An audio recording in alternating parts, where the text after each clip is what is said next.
Hi guys and welcome. I have a guest today for today's video. He might not come up here just because he's an old man-ish, Joyce heard him.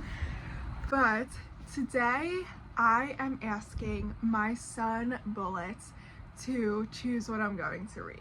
Bullet is my almost 10-year-old boxer pit mix that I adopted 8 years ago. He is my son. He's been with me through the hardest moments of my life. You've seen him in my past videos. I was going to do for this video, use a spinner wheel to choose what to read for this video, but then I was like, I have the ultimate spinner tool. I have Bullet. So I pulled 5 books for him to choose from. He's coming. Bullet, come here. Come.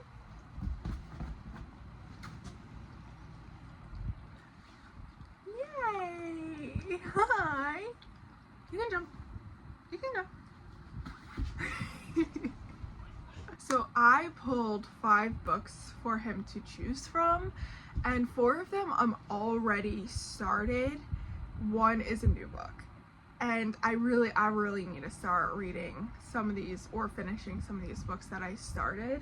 So let's start. The first one is The Martian by Andy Weir. This book I know I need the audiobook for.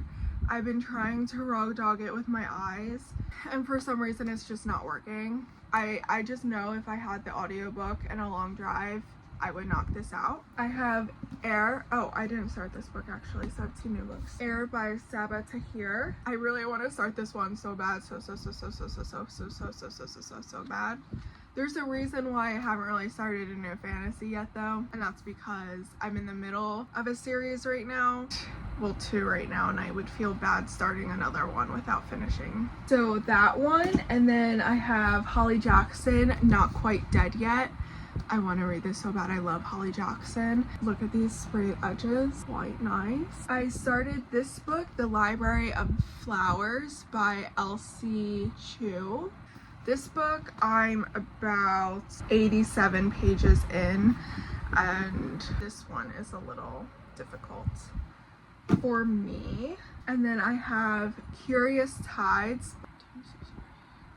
Look at this stunning edition. I had it for a while and I got 1 chapter in. Thanks, Liz, for that. Ooh, this is where my good bookmark went. Look at that. I also thought the audiobook would just be better for this one. I really want Bullet to choose this book, so we'll have to see. So yeah, I'm gonna lay all 5 books down and see which one he chooses.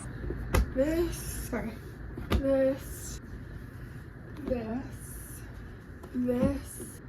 and this. Can you pick a book for me? Okay, I'm counting that as The Martian because he touched The Martian. So we're going to shuffle them. Okay, Martian, I'm gonna try again, but I was standing here. Oh, hold on. I don't want to read that book. Okay. He licked Air.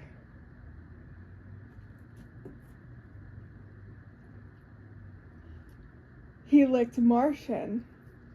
Okay. So you know what we're gonna do? Which one? Pick one.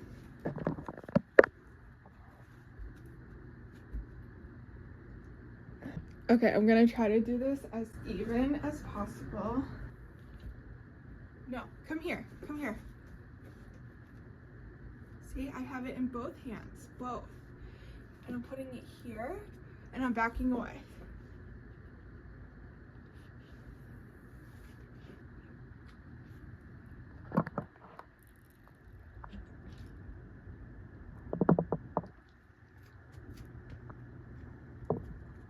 He's not even getting it on Air. So I guess that means we're finally going to finish The Martian. He chose The Martian. He looked at all the books and he was like, I need the male representation. And I didn't clock that from him. I really didn't. I thought I raised him better. Anyway, I guess we're going to read The Martian. The thing with the audiobook situation is I've been looking for it everywhere and the library doesn't have it and it's not affordable anywhere.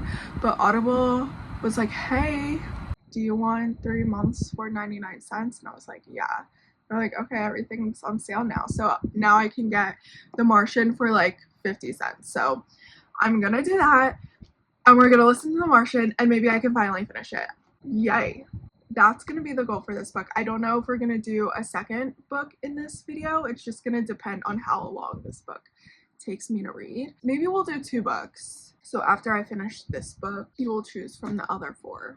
Now I'm going to head to the cafe. I'm going to start to edit either this video or the video before this video. Get a coffee. I'm going to eat some breakfast because I'm just doom scrolling here at home. It's so overcast today. And yeah, and I'm gonna listen to The Martian to and from there. Yeah, so let's go.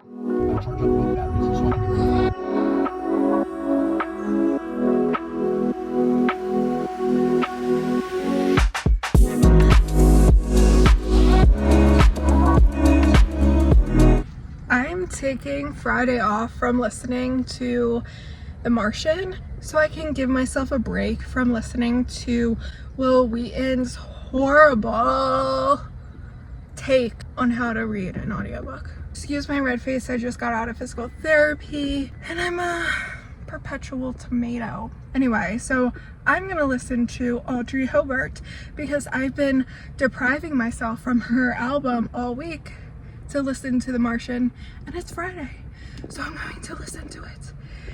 It's like, we'll talk more about it later, but The Martian is starting to get really good.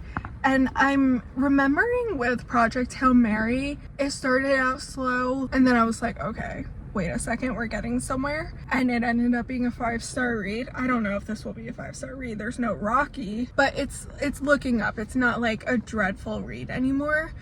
But Wil Wheaton is just very monotone in his dialogue.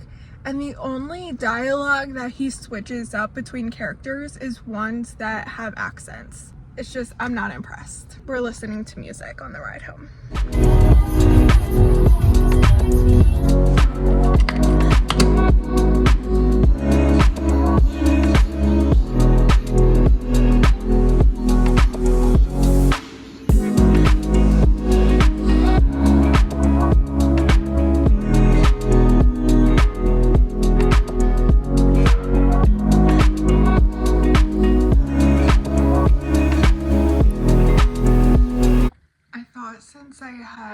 Thank you. Okay, our special guest here, hold on, let me, our special guest here, I'm gonna update you a little bit about The Martian. It is picking up. I'm starting to enjoy it very much. I was reading with my eyeballs a bit last night, as you saw in some of the b-roll. Yeah, I'm enjoying it. This morning I'm just putzing around doing some Sunday reset vibes, I guess, and I'm just listening to the audiobook, and some things are happening and I'm gasping and just, you know, I'm in the experience. So I'm enjoying my time with it now, and that happened with Project Hail Mary. It took a little. Speaking of Project Hail Mary, The Martian. I do plan on watching The Martian after reading this. I've already watched Project Hail Mary and I loved it. That's all I have to say. Thank you. Bye. Update, I have about an hour and a half left of the audiobook and I'm gonna miss it. Honestly, I'm gonna miss reading it. I'm getting to, hey look, I just look so glassy. Yeah, so let's see how much. I'm reading it not too fast. I'm reading it at 1.25, which isn't too fast. It's literally 0.25 times faster than usual. Let's see how much we can get done in the commute home. Anybody want to be in the press room? We did it, Joe! Need the red room today against it. Honestly, didn't make one. So walk out again. I am on chapter 26. I'm almost done. I think this is the last chapter, and then there's like an epilogue. I got ice cream. It is 106 degrees outside. So I think I'm just gonna sit here, eat some ice cream, and finish this book. Guys, it's so exciting. I'm literally like cheering along. Good morning. I finished The Martian and I'm glad I got the audiobook because my book didn't have, come here bud, the extra like epilogue and chapters and such, which honestly I wouldn't say were too necessary because they weren't my favorite part of the book. What can you do? It's gonna be so hot today, so we're going on a walk right now and then I'll talk to you about the book later, and we're gonna watch the movie with my dad tomorrow. So that's our update for right now. This book, it practically took me 6 months since I got it, and I think I opened it when I got it. So, and like tried to read it back in late January. So it took me about 6 months to finally commit to it and read it. It was a slow burn. Hey Siri, play Slow Burn by Casey Musgraves. Thanks. The first 25%, it was very slow because it was just our main character stuck on Mars as the Martian. His internal dialogue, well, he was writing logs, so, but still. And a lot of math. I love science. I am a scientist with a bachelor's degree. However, you add math, it's not my most favorite thing. Comparing it to Project Hail Mary, Project Hail Mary I feel like had more like it talked more about like chemistry and microbiology, and it was more sciencey. This felt more math engineering kind of thing. Like the sciences were different. So for that reason, I don't want to compare the two, but I'm gonna. Let's just say I am glad I read Project Hail Mary first, because I think if I read The Martian first, I wouldn't have picked up Project Hail Mary. Oh, I do want to say I'm so sorry that Bullet isn't with me for the final roundup of this video. It's 4th of July weekend. He is drugged up and we just had a thunderstorm, so he's out of commission for this weekend, and I wanted to get this video out here. But I had a lot of videos and b-roll of him on walks.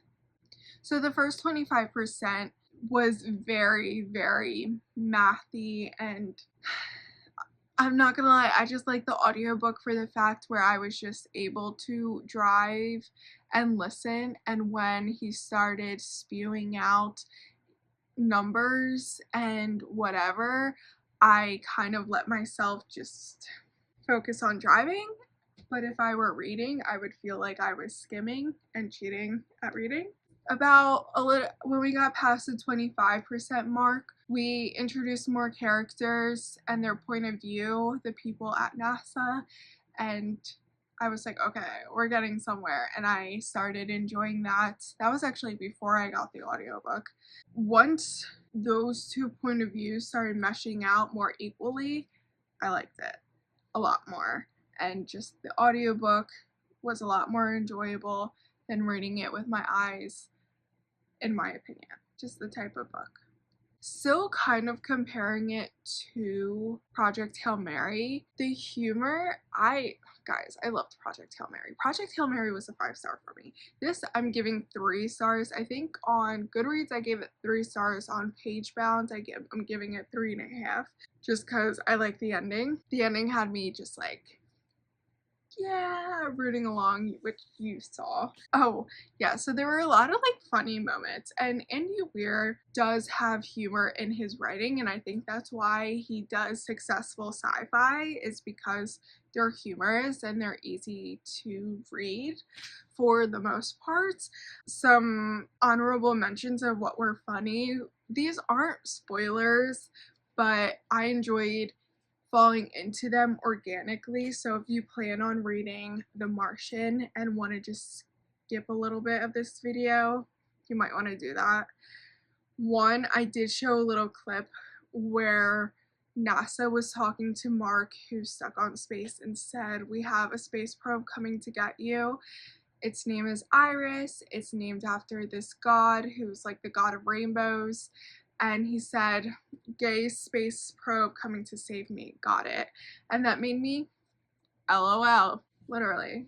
Happy Pride. Another one was I love when books get a little gory. The crew was talking on the ship. The crew, like Mark's crew who left him on Mars. They're going to go back to get him, but they had a plan. If everything went wrong, the team would kill themselves, but one of the team members. But there weren't enough rations for her to survive the mission back home, so the plan for her to survive to the mission back home was cannibalism. I was listening to that while cleaning my room and it was such a shock, but I love like being shocked when I'm reading something, especially like when you're reading something borderline boring and they're like cannibalism and you're just like, I'm listening, what did you just say?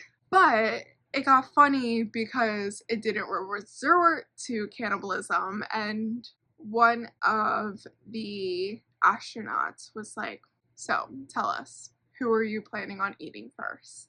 And their whole conversation was really funny, not to get too into that. The further we got into the book, the funnier it was. I did see a comment on Goodreads. Someone did have a problem with the main character's humor. They thought it was too, like the Gen X humor. I thought it was fine. I thought it was a little cringy at some points, a little like pick me. But, but if you think about it, at the end, the audiobook had this epilogue. The written book didn't. When he got to Earth, he saw a psychiatrist and he was journaling and stuff like that, because I guess being stranded in Mars and having to survive all these deadly scenarios is traumatizing. I guess that would be a thing. I guess like him resorting to humor just makes a little more sense than in the moment where you're just like, okay. Sometimes you just gotta put things in perspective. I wrote shaker on here. I wrote some notes and I don't know what that meant. Like I said in the previous clip, I didn't love the epilogue because there's a fine line with sci-fi books. I can be in it and I could be like, okay, I'm buying what you're selling.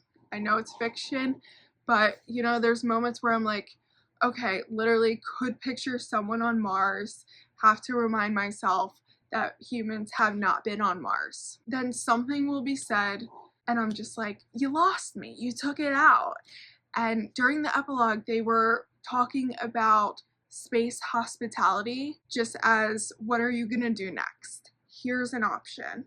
And I'm just like, and you lost me. See, making a living, surviving on space for a couple of years while you wait for your friends to pick you up, and surviving on growing your own potatoes in Mars, you convinced me. But a low orbit hotel on Earth, you lost me. I feel like we could have done something different there, but we didn't. He didn't. Yeah, so like I said, I'm giving this book 3.5 stars. I ended up enjoying it the last couple of chapters. I drove around and I sat in my car like it was 106 degrees outside, and I just waited until the book was over because I just had to finish it. I'm gonna watch the movie tomorrow night. I think I'm gonna make this video part 1, and I'll make another video of Bullet choosing what I read next. I don't want this video to be too long and I started reading something else, so yeah. Time to shelve him. The ceremonial shelving of the book. Project Hail Mary home.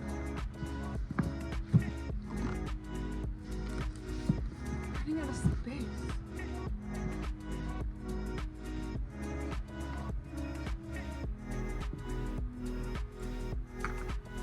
Also, I do want to say I booked a trip this weekend, and here's a hint of where it is. Exciting! Good morning, everyone. It is July 5th. We survived the night. Don't even get me started on that book by Riley Sager. Anyway, it's about 6 a.m. Bullet and I are on a walk, and I thought I would just talk about The Martian real quick. And I'm sorry about the angle, but I don't want to dox myself. I didn't love the book The Martian, as you heard. I liked the movie less. For me, not liking the movie made me appreciate the book more. Also, my man's Venkat Kapoor, they changed him to Vincent Kapoor. Vincent and Mindy Park, who in the book is Korean, in the movie white. So some changes, I'm very not sure why they were made. We're going this way, bud. And I think it's hard whenever you finish a book and you watch a movie right away, but the closer you watch it to when you read it, it's just harder. But guys, I gotta do it to them. To compare it to Project Hail Mary, the adaptation from book to movie of Project Hail Mary was just so much better. Like, yeah, the book was obviously better for Project Hail Mary, but I wasn't upset with the movie at all. I think it was a really good movie. So that's what I have to say about that. Now I appreciate the book more.